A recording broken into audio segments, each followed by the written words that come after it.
Hi, everybody. Welcome to week 2, and this is my weekly lecture for the second week. And I mentioned that the first week that I'm going to post a lecture each week. And again, just as a reminder, my lectures supplement the readings, they don't replace the readings, and vice versa.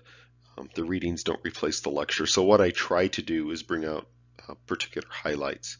And as you can also tell, probably by the sound of my voice, I got a really bad cold this past weekend, and I happen to be recording this on Thursday, January 10th, um, and I'm just getting over this cold. So I've had it about 6 days almost. I got it last Friday, and I'm in the I lost my voice stage. So I will try to get through this part of it, um, and hopefully without losing my voice too much.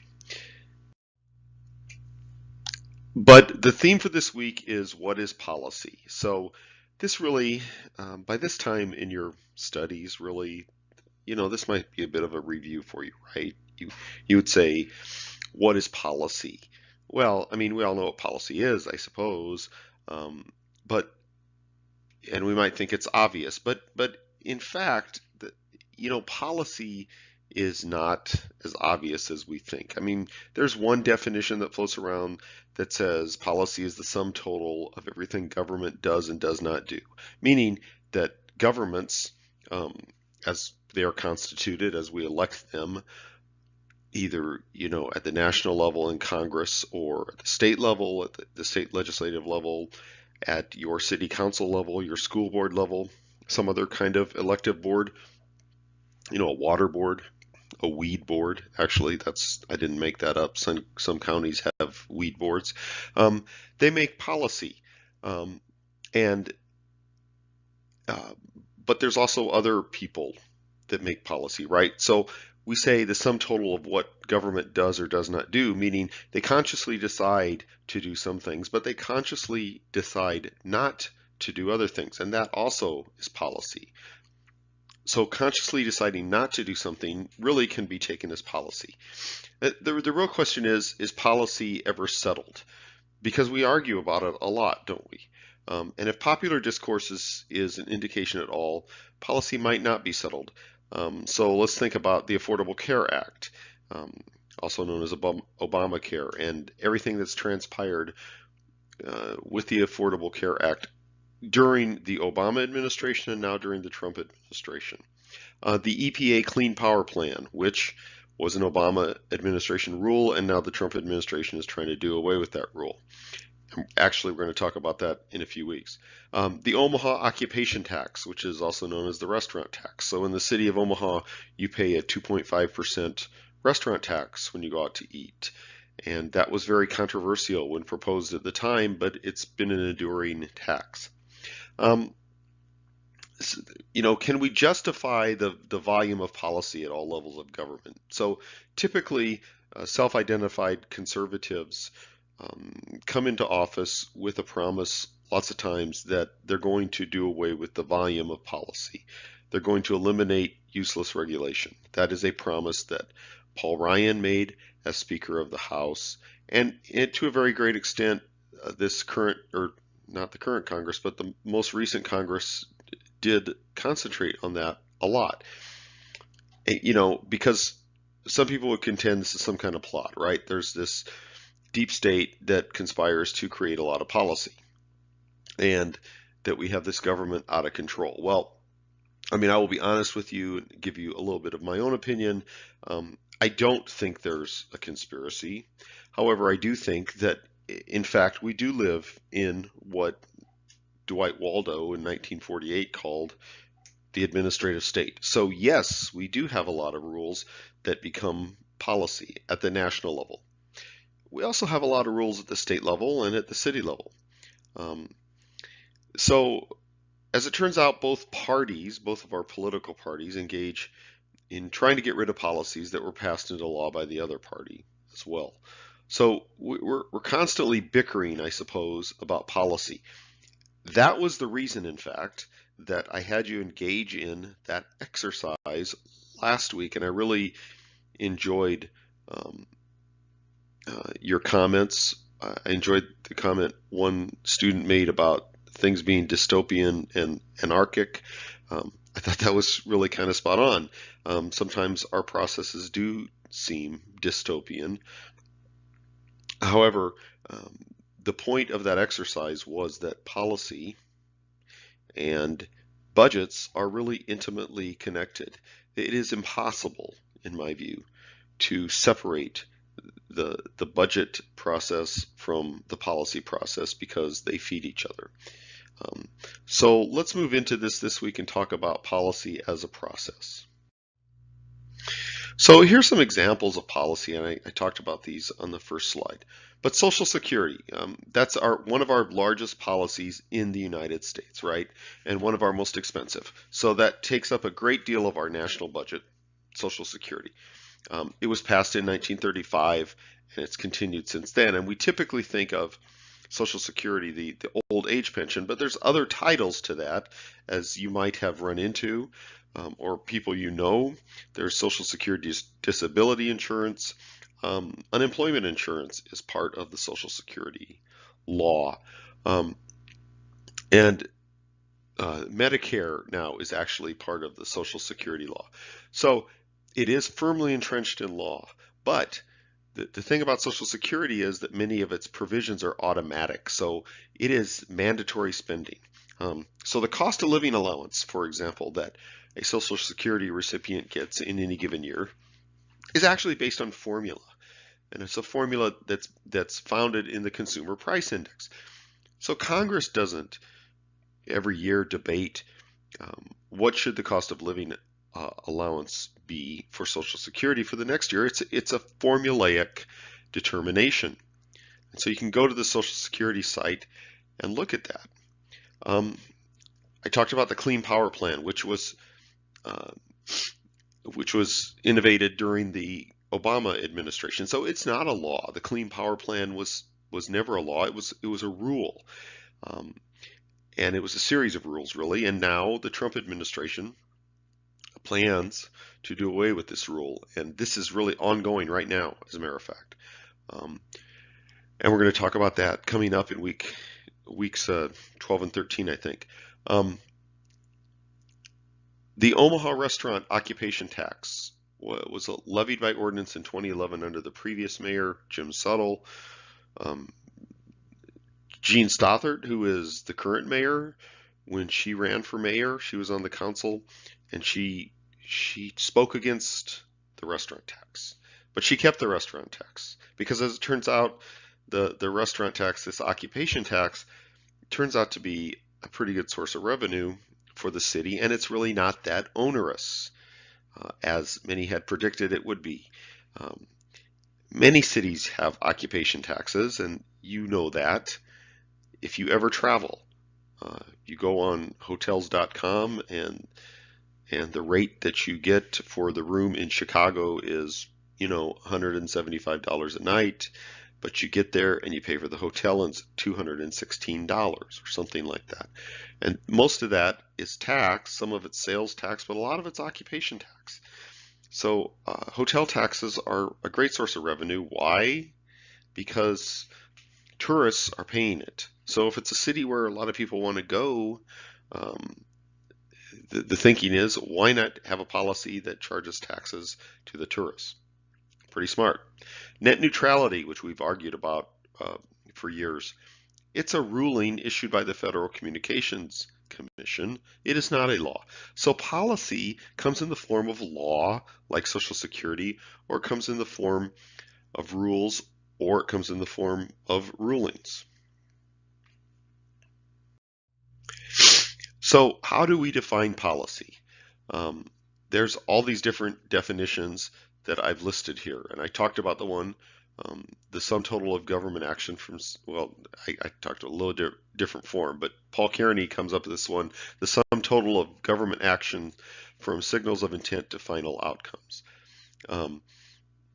The Anderson text talks about, or Kraft and Furlong talk about, in general, a purposive course of action that an individual or group consistently follows in dealing with the problem. So what do we know about policy? And that's the last bullet there. from Kraft and Furlong. Policy involves intent, that is, the purpose that the government has in creating policy. Goals, that is the end of the policy, what this policy hopes to achieve. Plans and proposals, so that is really the means. And then programs, and that is really the kind of the structured program for carrying out policy. So think about our Social Security example, right? So the intent of Social Security, when it was innovated way back in 1935, one of the things was during the Great Depression, we had this issue of literally elderly people who had no money. Elderly people begging on the streets, right? So we don't want senior citizens to be destitute. So the intent is to create a way to keep senior citizens from becoming destitute. The intent never was, and in fact, President Roosevelt said this, the intent never was to provide a full income replacement for a senior citizen. There was never an intent that a person who was 66 years old when they were drawing Social Security would have an income equivalent to what they had when they were 63 years old and working. It was to keep them from becoming destitute, really. And so it's partial income replacement. And so the goals, how was Social Security going to be carried out? And so a little bit of history here. What Roosevelt insisted on was what is called an insurance model of Social Security, meaning that each of us pays essentially premiums into Social Security. So it's called old age insurance. That's the technical name for it, old age insurance, meaning we are paying premiums into Social Security to insure our lives for old age, right? But it is still income redistribution in the sense that the insurance that I pay, if I live to my life expectancy of about 84 years old, I believe, I will have taken far more out of Social Security than I ever put in during my 35 highest years of pay. But the insurance schema is what is used to support Social Security, and that becomes the basis of the trust fund. So what are the means of achieving that? That is the establishment then of Social Security, the establishment of this trust fund. So really, technically, Social Security recipients are not paid, out of the budget each year at the federal level. They're really paid out of the trust fund. And so this is all the concern you hear about when Social Security is discussed, the trust fund becoming insolvent at some point in the near future, for example, around 2030. So that's a problem, right? Yes and no. And so you can do a lot of study on Social Security and find out whether that's really a problem or not. But that's the program for carrying out Social Security. And so the program, we have an entire Social Security apparatus that actually carries out the Social Security program. And so when a person is approaching retirement age, they go to the Social Security office, they bring the proper documentation like their birth certificate, their Social Security card, and they register for the program. And actually, Social Security, in terms of the client, the recipient, is very efficient. People get checks automatically, even during government shutdowns. So Social Security has all those elements of public policy that Kraft and Furlong talk about. But I want to spend a few minutes talking about something that really informs our discourse, I suppose, in public, and that is basically what I call our simplistic view of institutions that you might have learned in grade school or junior high or high school. I'm dating myself by using the term junior high, I suppose. Grade school, middle school, or high school. This is a particular high school in Omaha. It's an institution in and of itself. It's Central High School. It's the first high school in Omaha. So actually the building is an institution in Omaha, and the school itself is an institution, but it might also be where some people learned about the simplistic view of government institutions. So the simplistic view actually comes from a revered document, right? The Constitution, which says all legislative powers are vested in the Congress. That's in Article 1. The executive power is vested in a president of the United States. That's Article 2. And the judicial power of the United States is vested in one Supreme Court and some inferior courts. That's Article 3. And then finally, in the 10th Amendment to the Bill of Rights, the powers not delegated to the United States by the Constitution nor prohibited by it to the states are reserved to the states or to the people. Okay, so what does all that say? 1, 2, 3, 4 bullet points. Within those 4 bullet points are 2 really key institutional aspects of our Constitution. Separation of powers between the legislative, the executive, and the judicial, and federalism. That is the division of power between the states and the national government. And so policy really is pervasive throughout those 2 arrangements, separation of powers and federalism. So in this simplistic view of federalism in particular, we have this kind of Venn diagram of interlocking circles, right? So we have some national powers, we have some shared powers, and we have some state powers going from left to right. So what are the national powers? And you can see them there, right? To maintain the military, which actually was a very strident argument when the Constitution was being written. Who was going to maintain the military, the states or the national? To declare war, to enter into treaties, to coin money, to make immigration laws. Very interesting one right now. Shared powers. Both the national government and the states establish particular courts, right? There is a federal court system with the Supreme Court at the top, but there are also state courts, right? So in the state of Nebraska, we do have a Nebraska Supreme Court. Almost all states do, but we have district courts, county courts in the state, and it turns out that the courts at the national level and the state levels prosecute some of the same kinds of crimes, but they also have some unique aspects that they prosecute, right? So if you speed on the interstate and you are cited, you're going to come before one of the district courts at the state level. You know, you're not going to go to federal court for speeding, unless of course you're transporting. When the cop stopped you and opened up the trunk and found out that you were transporting cocaine, a prohibited substance, then they might involve the FBI, and now you might end up in violation of federal law as well. And then there are state powers, specific state powers, right? So states establish schools, and we argue about education a lot in the United States, and we argue about federal intervention in K-12 education. The fact of the matter is the lion's share of all funding for public K-12 education is still at the state and local level. The vast majority of funding is from the state and local level. States establish voting regulations, and this again is another area that has been debated emotionally during the last several years, right? Is our voting system itself, does it have integrity? Is it safe? We should really say, are our voting systems safe? Because we have at least 50 of them, and we probably have many more because in some states the counties have a little bit of discretion. Traditionally, states have had the power to make marriage laws, and again, this was another one that's been hotly debated. The fact of the matter is that Congress has intervened in marriage laws previously.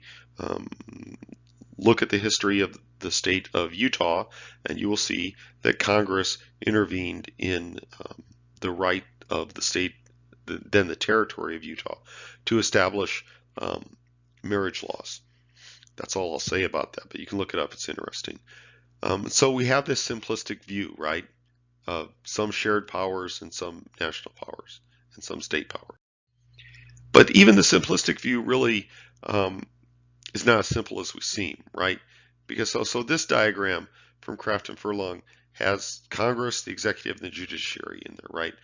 And what they do. So we're talking about policy making. Congress acts on legislative proposals and appropriates money for agencies, and the executive implements the proposals and spends the money. And the judiciary affects public policy by ruling on laws and regulations. But it's not so simple, because if you go to the bottom of that, you know, we see interest groups and we see the general public.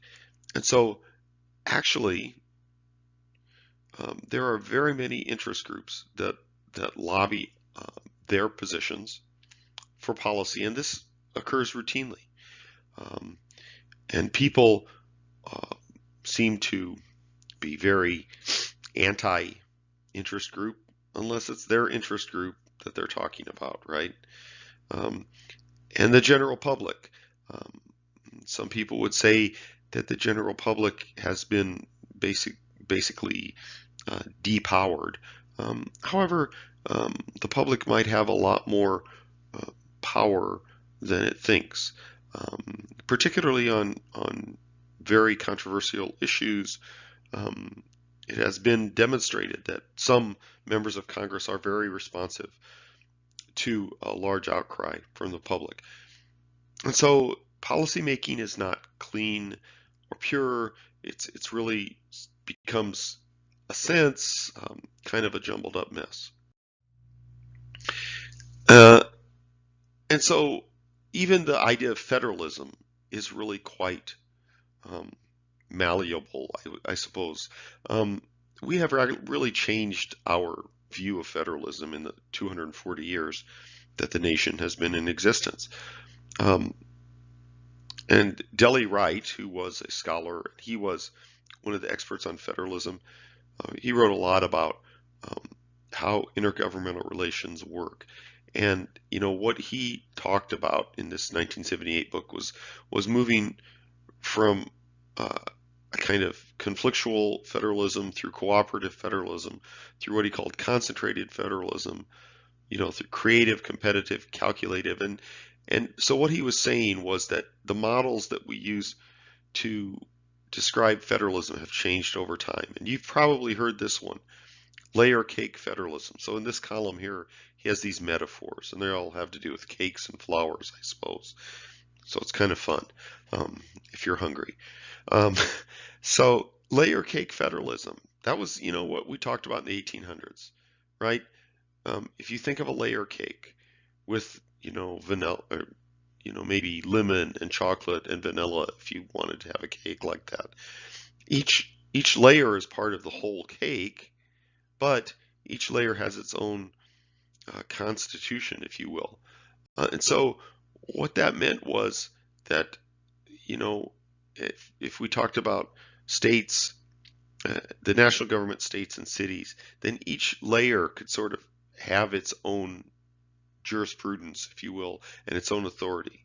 But then we moved on to this idea of marble cake federalism, which means, yeah, okay, we'll still call it a cake, but some of the powers are mixed in with each other. And so they're separate powers, but they happen to be in the middle of some others. And so we move all the way through all of these kinds of different metaphors of federalism, and we see that really what Delhi Wright was talking about was really an historical approach that really reflects more involvement of the federal government in the states. And this is really, this is generally true, that in the 1800s and the early 1900s, that the federal government was not as involved in states. It was to some extent, in some very important ways, but it was not in an everyday way involved in states.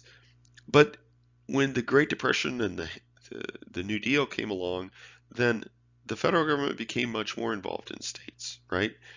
And so it became much more cooperative. until we got later on and we said, it was competitive, really. So this was the picket fence, the famous picket fence kind of metaphor of federalism, that it was fragmented, that there was a lot of disagreement between state and the national government. And really, actually, this kind of talks about the Nixon administration, where President Nixon, his idea was really to take some federal monies and give them back to the states in forms of grants, and he called it revenue sharing, and and try to create this process whereby the states would use federal money, but in a more discretionary way. So the point is, we haven't necessarily solved what federalism really means, and it seems clear that we're going to continue to redefine federalism as the nation evolves. And so this chart, this kind of talks about complicating not federalism, but this chart talks about complicating separation of powers, right? So, you're all public administration students. You all read Woodrow Wilson, 1887, when he talked about, administration. And you all know that he said that we ought to have this competent, neutral administrative core that carries out policy in a business-like fashion.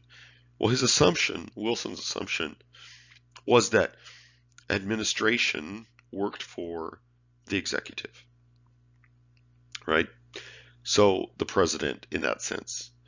So if you try to divide what we call administration cleanly within the separation of powers kind of mentality, then all departments at the federal level work for the president, departments at the state level work for the government, the departments in the city work for the mayor or the city manager, perhaps. And so then the role of the legislative branch, be that Congress, the state legislature, or the city council, the role of the legislative branch becomes one of oversight of those executive departments, except that at the federal level, and to some extent at the state and local level, we have departments and agencies that really don't work just for the executive. They work for the executive and the legislative. Or we have agencies that actually have been granted some executive and legislative and judicial power all in their own. So on the left side, you have all these departments, right? All these are cabinet level departments. So the Department of Defense, the Department of Justice, the Department of Transportation, they all work for the president. The president appoints the secretary, and the Senate confirms that appointment. Okay, so that's pretty clean. But then we have all these federal agencies on the right-hand side. They don't necessarily work just for the president. One of the most important independent bodies is the Federal Reserve System. So the chair of the Federal Reserve is in fact nominated by the president, confirmed by the Senate, but the Federal Reserve Bank independently makes monetary policy, right? So we've been talking about this in our public discourse again over the last year, and we do this from time to time. We have presidents who are critical of the chair of the Fed for decisions made on interest rates. I mean, the specific role of the Federal Reserve is to manage monetary policy, which is not to say fiscal policy. Fiscal policy is the role of Congress and the president, right? So, the Congress and the president work together to pass a budget. That is not monetary policy. The Fed makes monetary policy, moving interest rates up and down in response to signals from the economy about inflation. And so it creates some tension, but in fact, the Fed has that authority to do that from Congress.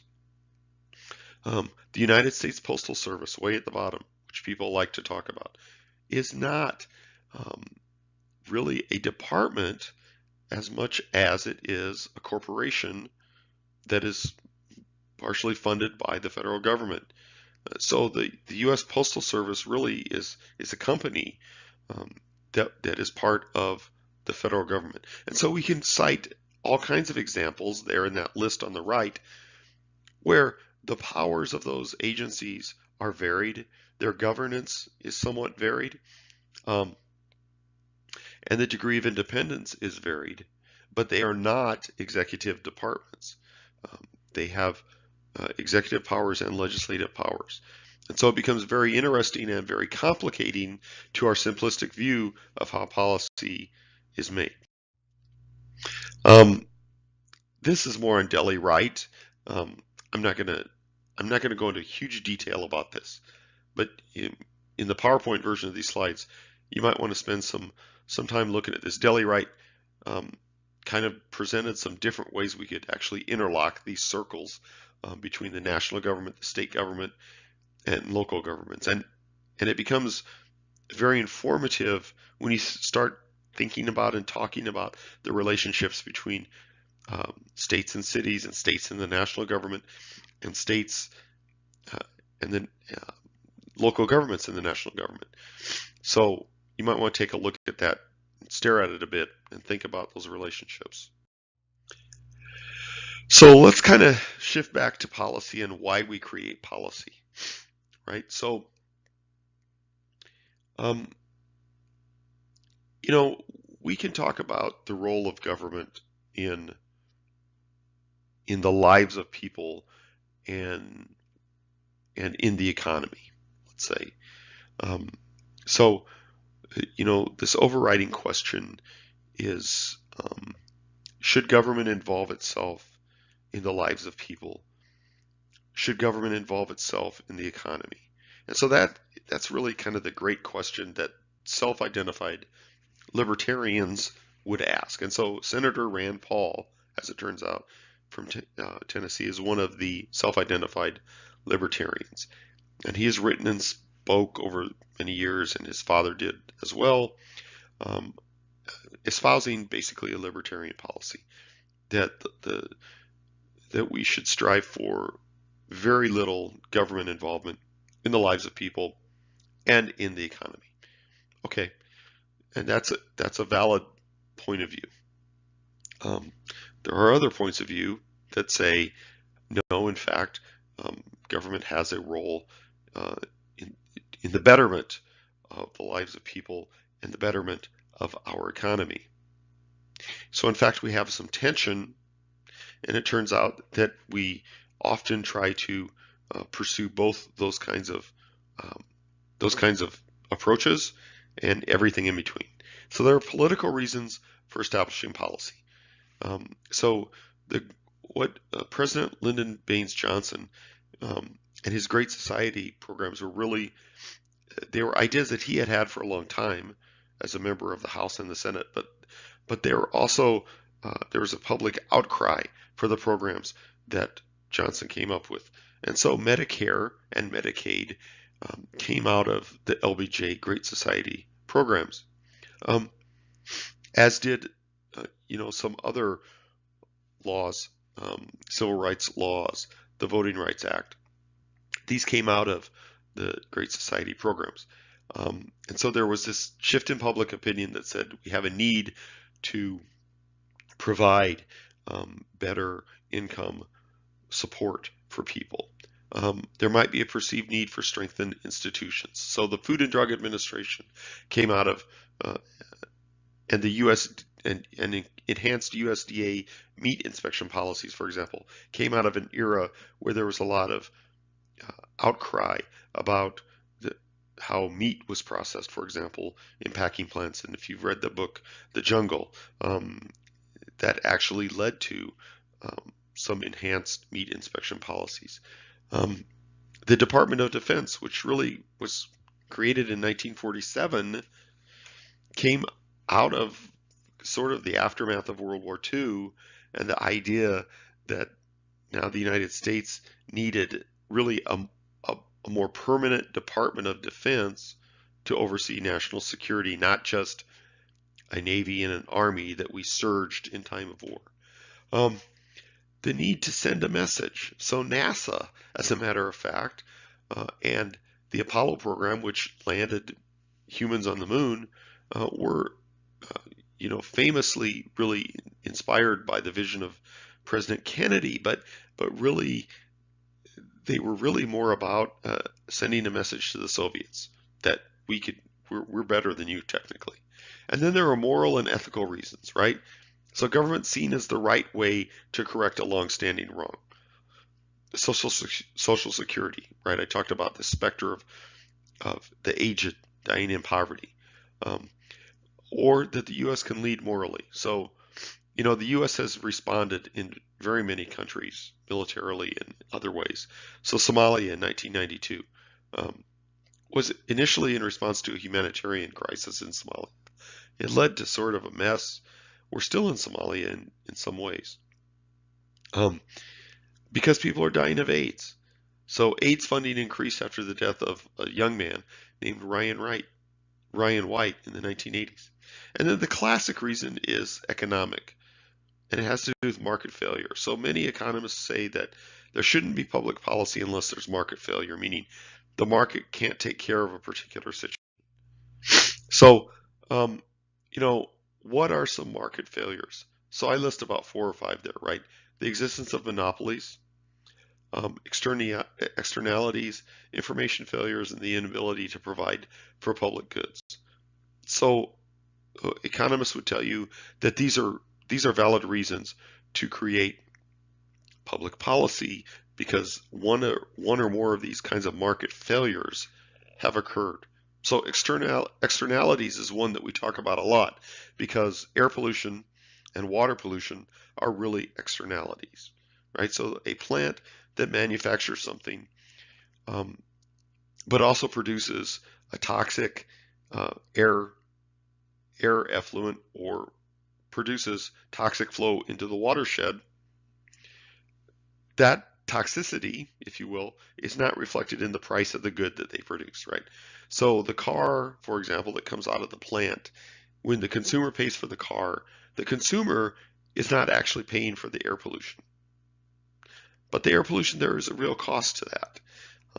So the air pollution causes downstream effects, and the water pollution causes downstream effects. So the question is, how do we deal with the downstream effects? Well, we do it by creating government policy, right? So regulation is a form of government policy that says, essentially, thou shalt not pollute. Kind of simplistic. Another way of dealing with those externalities would be kind of a more market-based approach, and that is why some people favor things like carbon taxes, basically trying to come up with a way to buy and sell pollution, if you will, in a way. And both approaches, the regulatory approach and the market-based approach, attempt to mitigate the effects of the pollution and also to reduce pollution itself. But there's other market failures. So monopolies is one of the classic ones, right? If somebody owns a telephone company, that was the classic example. That was the Bell system. When the Bell system owned all the telephones in the United States, they were broken up because they were thought to be a monopoly. Well, technology has sort of overcome that, but the question is, do we still see monopolies in the cell phone business? And so we actually still regulate the cell phone business, the communication business, typically through public service commissions at the state level. Then there's information failures, right? And this is a great example of why we regulate the manufacture, the testing, the sale of drugs, right? So consumers of prescription drugs are not fully cognizant, or perhaps not cognizant at all of the side effects of the drugs, right? And so the question is, did governments do an adequate job of regulating opioids, which were heavily marketed by drug companies to physicians? And now you have an opioid crisis, addiction crisis, that governments at all levels are having to deal with. Um,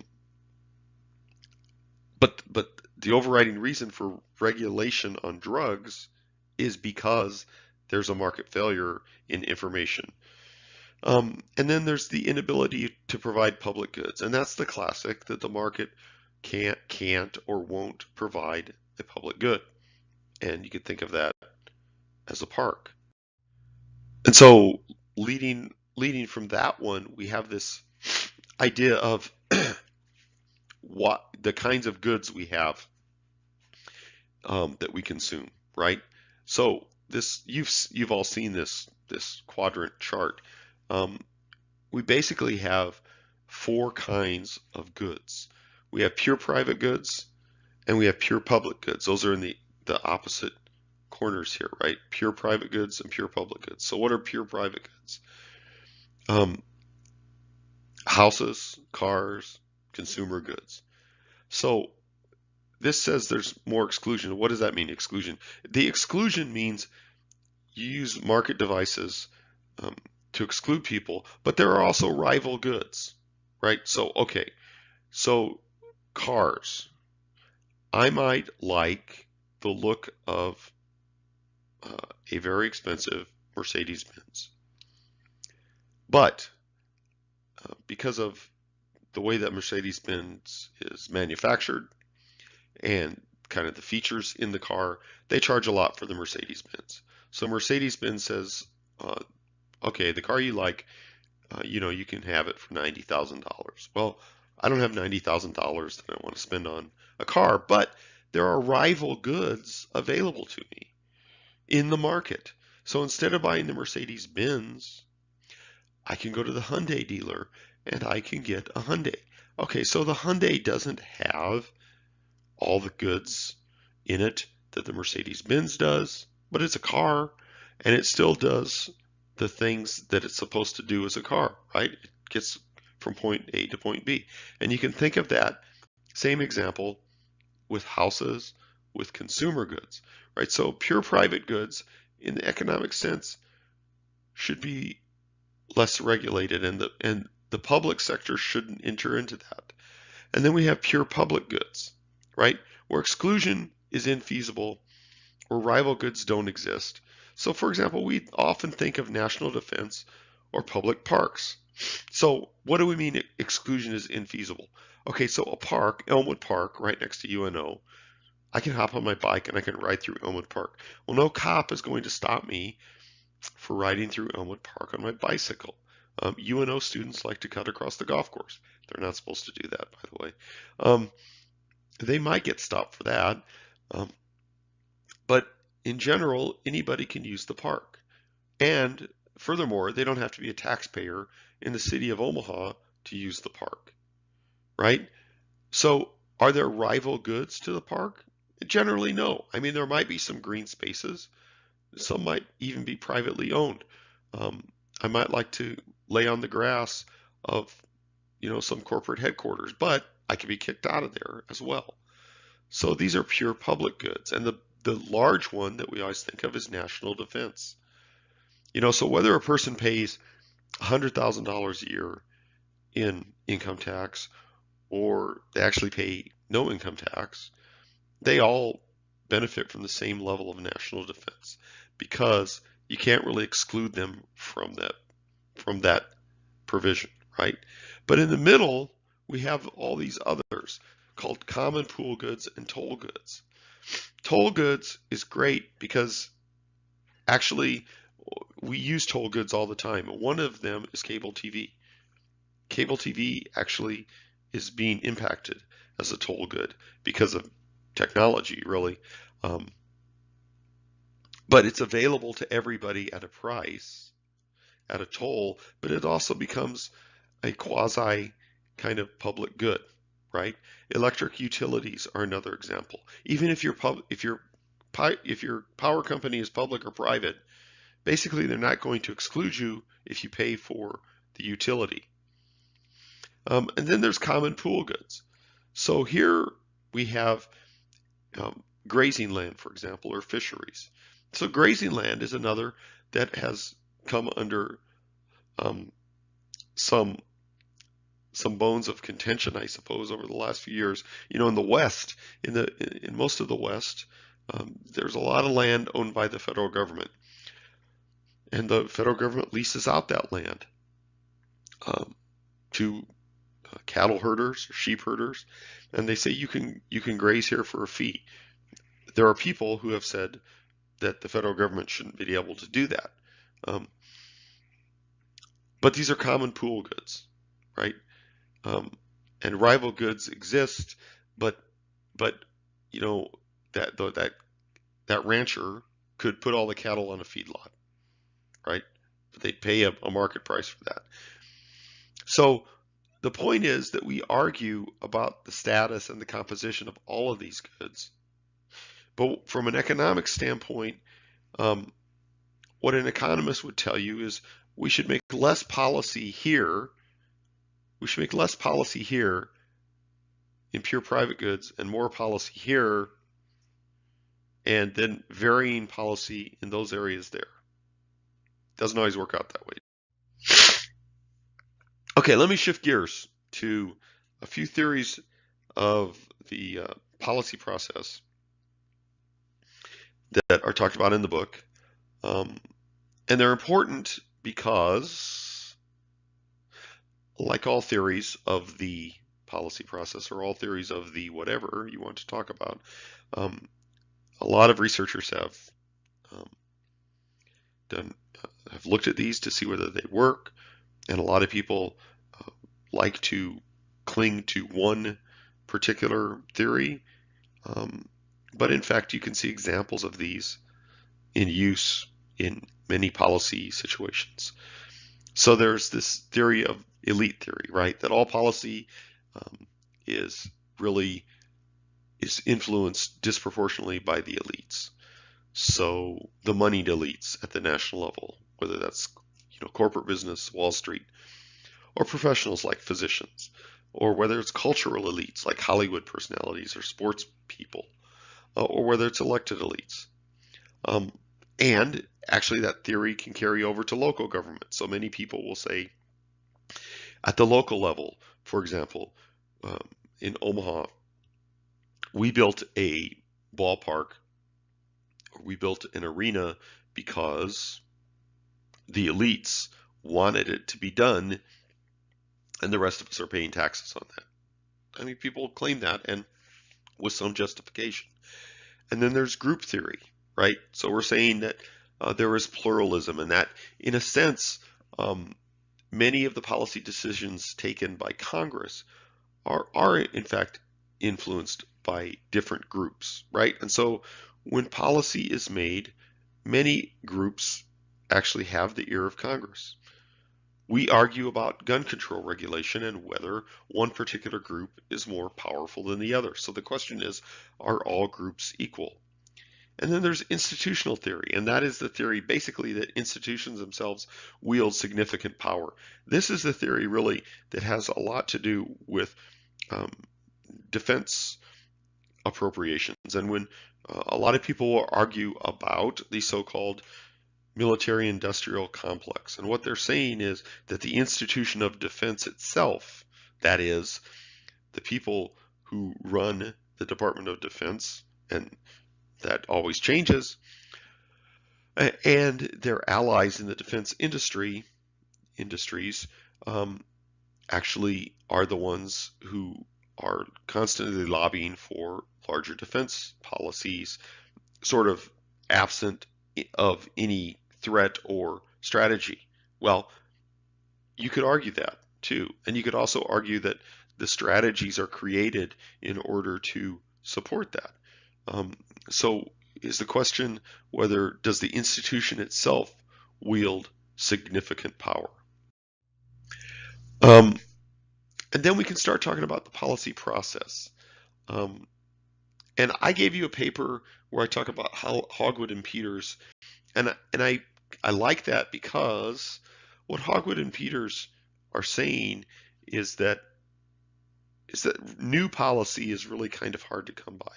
That really what happens, what we really do is we have policy succession, meaning we layer policy on top of policy. So we're really sort of recrafting policy as we go along.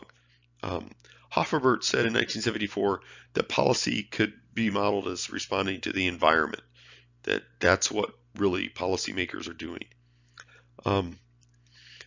Or we could say policy can be modeled as occurring through a cycle. And I'm going to show you an example of that. Some people say that's simplistic, but it's important to understand the policy cycle. Many policy process theories emphasize only one part of this policy cycle. But what I think is important is for us to understand that there are some terms in policymaking that we need to use in order to be able to be clear about what we're talking about. But a lot of policies really, we have a hard time pulling them out and modeling them or analyzing them, I guess, in a cradle to grave fashion, because we're constantly talking or bickering about policy, right? We're constantly saying we need a policy to do this. What we're really saying is we need to think about this one particular aspect of this policy. So this is Hogwood and Peters. And I gave you the paper, so I'm not going to dwell a lot on this. But what Hogwood and Peters said way back in 1983, however many years ago that was, that there's different types of policy succession. So policy innovation, policy succession, which they use twice. So it's kind of confusing. But policy maintenance and policy termination, right? And so then they talk about the organizations that are set up to do that, and the laws, the expenditures, and some examples, right? So if I use Social Security as an example, the policy innovation of Social Security was the 1935 law. Okay, but there's been policy succession for Social Security. So for example, Medicare was added in 1965 to Social Security. That is policy succession. It did not do away with Social Security. What it did was it added a very important aspect to the policy, and so we can call that policy succession. But then there's also policy maintenance. So what that really means is we're not really changing the core law, but we are maintaining the policy. So the idea that we have cost of living adjustments, COLAs, that are based on the Consumer Price Index or CPI, that is a policy maintenance function, right? It happens to be an enhancement. It improves the lot of the clients, but that's a policy maintenance action. It didn't change the policy. It just maintains it. And then there's policy termination, right? So not yet, or maybe not ever. But there are people who have talked about doing away with Social Security entirely. And then there are people that have talked about, well, what if we changed it to sort of a privatized approach? Would that be policy termination? Yeah, it might be partial policy termination. But that's what Hogwood and Peters are talking about. This is what Hofferbert was talking about. They call this the funnel of, he calls this the funnel of causality, right? So if you look at the right-hand side there, policy outputs, right? So let's just envision that some policy comes out of the end of this funnel. Well, what is the funnel? So we have all these environmental conditions, which are historic, geographic, socioeconomic, mass political behavior, elite behavior, and government institutions. So what Hofferbert was talking about, think of this as this filtered kind of funnel where inputs go into this filter of environmental conditions, and out pops a policy output. Kind of simplistic, but it's interesting to think about when you start looking at how policy does come to be, because in fact, the ideas about what policy should look like starting at the left-hand side of that funnel do come out after they've been filtered by those things. This is the policy cycle, the classic policy cycle. This is one that I really would like you to understand. It's talked about in the book, and I borrowed this from Paul Kearney. And by the way, I give you Paul Kearney's website up there. Paul Kearney is a professor in Scotland, the University of Stirling. He's a really funny guy, and he's also he also has a does a great job of explaining policy concepts on his website. But this is from his website, and he talks about the policy cycle. And this is our classic way of thinking about policy, right? It is a circle, and it's constantly going on in a circular sense. But if we start here at agenda setting, what does that mean? Well, okay, so agenda setting, we have an idea. The idea is we should end all air pollution. Okay, so how do we get that on the agenda? Well, it comes to the public's attention, and it comes to the attention of Congress, and they say, hey, let's put this on the agenda, meaning let's talk about it, let's debate it, let's argue about it. Okay, so right now we're arguing about the wall, right? Well, okay, we are, but in a sense, comprehensive immigration reform has been on the public agenda for a long time. It's just that Congress seems to be stalled over it. So when something is put on the agenda, it means we're talking about it, right? So the next step in the cycle is that policy is formulated. This means that Congress or any legislative body has said, yes, let's talk about this. Let's formulate a policy. So either the congressional level or the state legislative level, some members of that body, of that deliberative body, are coming up with a formulated policy that they can debate in that body, right? So in the Congress, they might debate comprehensive immigration reform. And then out of that comes a policy. And so it's legitimized. The legitimation step really is a law is written and it's put in place. But it must be implemented, right? So how do we implement the comprehensive immigration reform law that the new Congress just came up with?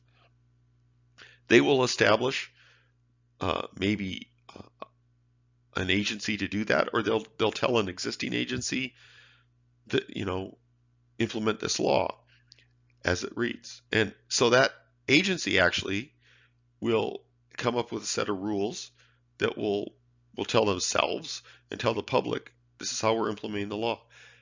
And then we evaluate it. So this is actually important for this class. There's a difference between policy analysis and policy evaluation. Policy analysis is somewhere in here. Policy evaluation is after the fact, which it means, okay, so how well did this program that exists, this law, this policy, how well did it work? And when we do evaluation, we tweak it. And so we either do policy maintenance, succession, or termination, those words from Hogwood and Peters, and we might actually go back into the policy cycle. So what the policy cycle tells you is that we create policy in this kind of neat, sort of cyclical way. Well, so the criticism of this, and I'll get to some of them, is this, and that is that, we're not always doing things in this linear fashion. There are people, critics, proponents, others, who happen to be involved in any of these aspects, and simultaneously, right? I mean, people are constantly evaluating policy. Congress might be arguing about it at the same time. So we have the policy cycle does not proceed necessarily in a linear fashion, and that is the criticism. So this is from the book. Not going to go into a lot of detail. Take a chance. Take a minute to look at this on the PowerPoint slides. Okay, I'll bet you many of you have read this from John Kingdon in 1984, and then he redid the book in the 1990s. But he's talking about what we call multiple streams theory. But really what John Kingdon was talking about was only one part of the policy stages model. All John Kingdon was talking about was agenda setting. How do things get on the agenda? What Kingdon said, what his contribution was to the argument, and it's a really important contribution, is that is that people are always thinking about policy. So he modeled it as these streams, right? And he also used a mixed metaphor. He talked about streams flowing through a window, which is a flood. But at any rate, he said there is a problem stream, a policy stream, and a politics stream, right? What did he mean by that? Okay, politics is going on all the time. We have a political system. We know that. We are debating about things. We're debating about problems. So that means there's a problem stream, right? There's always problems that our political process attempts to solve. I mean, we don't live in a perfect world. So there's always problems that are going on. So model those things as a stream flowing downstream all the time. And then there's a policy stream. So what's the policy stream? The policy stream in our application is that there are people with ideas. Okay, so one of the resources I gave you in the course on Canvas was I gave you a list of a lot of think tanks. So what do think tanks do? Think tanks are really people in, if you will, they're in the policy community. They're in the policy network. And they are the people who write position papers. They are the people who analyze policy ideas. And so there is this policy stream, meaning there's this stream full of good ideas. But nobody's going to implement these good ideas until the convergence of the problems and the politics come together. And so what Kingdom was talking about from an agenda setting point of view, and again, all he was talking about was agenda setting, one part of the policy process. He wasn't talking about implementation. He said, we have a chance to get things on the agenda when the problems and the politics and the policy ideas all converge, right? So we have a Department of Homeland Security. The reason we have a Department of Homeland Security is actually because we were tragically attacked on 9/11, 2001. President Bush and members of Congress said, we need a department level agency that looks over Homeland Security. That was not a new idea. There were people talking in the 1990s and even before about creating a department or an agency of Homeland Security. That idea was out there. What came together was this disaster of 9/11 as a window of opportunity to create on the other side the Department of Homeland Security. That is an application of what John Kingdon was talking about. Sorry about that. Then they might take attention. This happened in the 1980s when it became apparent that Social Security was going to go broke. So what did Congress do? Congress and the Reagan administration, they had a Social Security Reform Act in the 1980s. And what did that do? It did a couple of things, actually. One was it increased the mandatory retirement age. It had been 65. And so what it did was it increased it to 67, but in increments. So people who were born after a certain year, their mandatory retirement age wasn't 65 anymore. It was 65 plus some number of months, up to 67 years. So some people at the tail end of that process, and this includes all of you, I'll bet, your retirement age will be 67. Your full retirement age. I shouldn't say mandatory, but your full retirement age will be 67. So that has the effect of actually saving money because you're paying people for a shorter span. But it also, what that law also did was it added whole new sets of workers. So like state and local employees were added to Social Security. And so that had the effect of increasing the trust fund. And so the reason Congress did that is because they had a crisis. And so that punctuated the equilibrium of Social Security and established a new equilibrium over here, over this policy lifetime. I'm so sorry, I keep doing that. Up there in the upper right-hand corner, we have the advantaged. And then in opposite of that, way in the lower right, we have deviance. So reading from the lower left all the way around, we have dependents, advantaged, contenders, and deviants. Okay, so what they said was Congress socially constructs clients and then create policies that sort of respond to that construction. So the advantaged that they said were people like small business owners, homeowners, the military. Um, people, so advantaged people were thought to be deserving and entitled, right? And so the policy that is created, it's not that they're getting more money, it might be that, but it's that the policy that's created really comes with very few strings attached. So homeowners. Okay, so we tried to encourage home ownership, and how did we do that? Um, well, we made the interest and the local taxes that you paid deductible on your federal income tax. Just came right off, right? And so homeowners were seen as advantaged.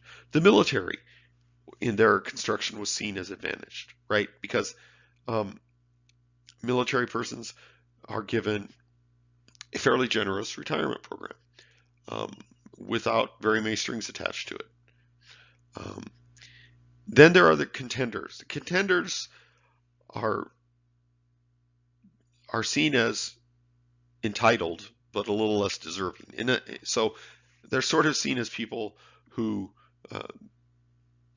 we like to be irritated by, but they still get a good deal from government. So big business and CEOs, right? We like to rail against CEOs, but Congress likes to rail against CEOs, as a matter of fact. But still, CEOs get a pretty good deal in policy. We might think of Hollywood people and professional sports stars as contenders, right? We're resentful of them, but we create policy that favors them. And then in the very far bottom are deviants. So deviants in the Schneider and Ingram typology are neither deserving nor entitled. So these would be, for example, criminals and terrorists, right? We're going to create policies that punish them because that's how we construct them, right? So we are, terrorists don't even deserve a fair trial, right? There's that argument that goes on, right? Should we even provide a trial to terrorism suspects because of the way we construct them? And then in the lower left, we have dependents. And these are people that we look at as charity cases, right? So mothers and children, the poor, the homeless. We basically, in policy, the thought is, well, we're just doing you a favor to help you. The benefits are undersubscribed, but we're giving you our scraps. So that's the Schneider and Ingram sort of look at things. You don't have to agree with it, but it's an interesting way of looking at why policy is created. And then we can see policy as a system, right? So in a sense, this might actually describe the way most people in the public think about policy. So most people in the public don't engage in policy analysis. But at the same time, they will in fact complain about the government, right? So what they're really saying is, up there in the upper left, there's inputs, and one of those is election results and public opinion. So the public elects some people to go to Congress or to go to the legislature or to go to the city council. And then however they create policy there, that's not really my concern. Just figure out something out and come out with some nice laws as the output, right? And if I like them, I won't say anything to you, but if I don't like them, I'll surely give you some feedback. And that's kind of a way of looking at policy as a system. One of the disadvantages, anytime you put a political system or a black box in the middle of something, it really doesn't allow us to understand how that black box works. And that's really, from an academic standpoint, not very satisfying. But in fact, I would tell you that if we think of policy as a system, I would argue, and you don't have to agree with me here either, I would argue that most citizens are are focused on the input side or the output side. They don't care how the sausage was made. What they care about is how much I paid in taxes on the input side and what laws came out of the other side. Um, and so it's not invalid, but it's also not very explanatory. And so Sabatier and um, Jenkins Smith, actually, I say Sabatier and Weibel. Weibel is one of Sabatier's students. Um, Sabatier came up and Jenkins Smith came up with this thing called the Advocacy Coalition Framework.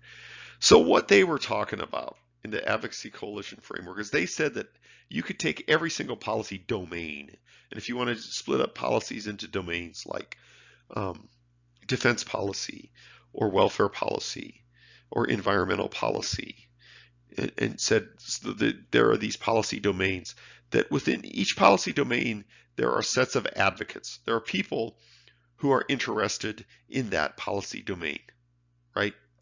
This actually comes from my dissertation. That's why in the policy subsystem there, it talks about the Department of the Navy, the Department of the Army, talks about some military kind of terms there. But you could think of policy as operating in these domains. Okay, so they said that there are two things on the left there: relatively stable parameters and external conditions. Okay, so relatively stable parameters mean that basically our Constitution really is stable, right? Our state constitution is fairly stable. Our city charters are fairly stable, right? So there's this framework that guides the way we do things. And then there are external conditions, and our external conditions change, but even our external conditions change more slowly than a lot of things, right? So those things are things that sort of we hang our policy off of, right? So then those things flow through the institution, if you will. So again, this is from my dissertation where I talked about military retirement policy. But those parameters and those conditions flow through sort of the institution. In this case, it was the Department of Defense. And then you have this policy subsystem. So if you think about military policy, there is a set of people who are really interested in military policy, and especially if you're talking about military personnel policy. So there's a whole group of military veteran and service organizations like the Veterans of Foreign Wars, the American Legion, and the Disabled Veterans of America, and the Military Officer Association of America, and the Non-Commissioned Officers Association. So there's all these organizations that are interested in defense, right? And they actually have access to policymakers. There are also other people in any policy domain, journalists, researchers, others who have access. And all of these people really are vying for influence over policy. And so they form coalitions. So if you think of environmental law as a policy domain, you can see coalitions at work in environmental law, right? So you can see business groups and oil industry groups and other groups, maybe transportation groups, in a coalition with each other, excuse me, to influence environmental law. But on the other side, you'll see groups like the Sierra Club and other kind of environmental groups, the National Resources Council, people who form their own coalition. And these coalitions actually, what they do is they seek to influence policy with policymakers. So at the end of all of this, there comes policy that actually is put into effect because of the involvement of the coalitions. So again, this particular example comes right from my dissertation. And so because this comes from my dissertation, I talk about, how retirement policy was changed over time because of coalitions.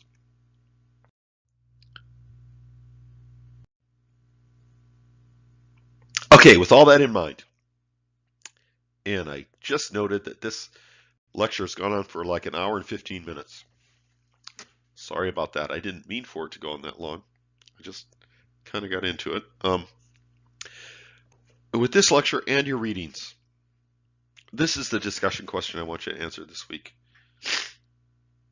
I'd like you to discuss one approach or big idea about the policymaking process. It doesn't have to be from my lecture. It should be from the book. And provide some of your own observations about that approach. And then talk about the advantages and disadvantages to viewing policymaking through that lens that you select. So the bottom line of all this, if you've gotten this far and you've listened this far, thank you. I appreciate it.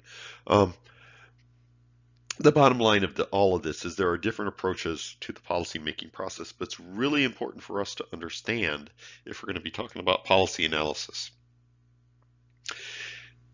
So there is not just one lens with which to look at the policymaking process. There are several, and you need to be aware of that. But which approach do you think appeals to you? And that's what I'd like you to talk about. Thanks for your attention, and I'm looking forward to your discussion.